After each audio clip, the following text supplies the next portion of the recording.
നമ്മളെ സ്നേഹിക്കുന്നവരേക്ക് തിരിച്ചെന്തെങ്കിലും കൊടുക്കണമെന്ന് പലപ്പോഴും നമ്മൾ ആഗ്രഹിക്കുന്നൊരു കാര്യമാണ്. ചിലപ്പോഴത് സാധിക്കാതെ വരും, അല്ലെങ്കിൽ സാഹചര്യം അങ്ങനെയാവും. കൊടുക്കുന്നത് ചില വസ്തുക്കളേക്കാൾ ചില ഓർമ്മകളാണ് കൊടുക്കുന്നതെങ്കിൽ അതെന്നും രണ്ടുപേരുടെ മനസ്സിൽ നിലനിൽക്കും.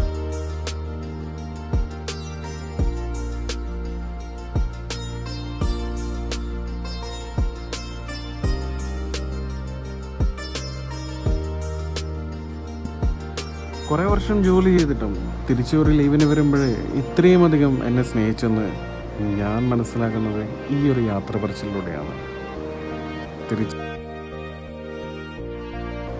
അതൊരു പക്ഷേ മേലുദ്യോഗസ്ഥൻ എന്നതിലുപരി അവരുടെ കൂടെ നിന്ന് അവരുടെ കൂട്ടത്തിലൊരാളെ അവരുടെ കൂട്ടത്തിൽ വർക്ക് ചെയ്തുകൊണ്ടാവാം.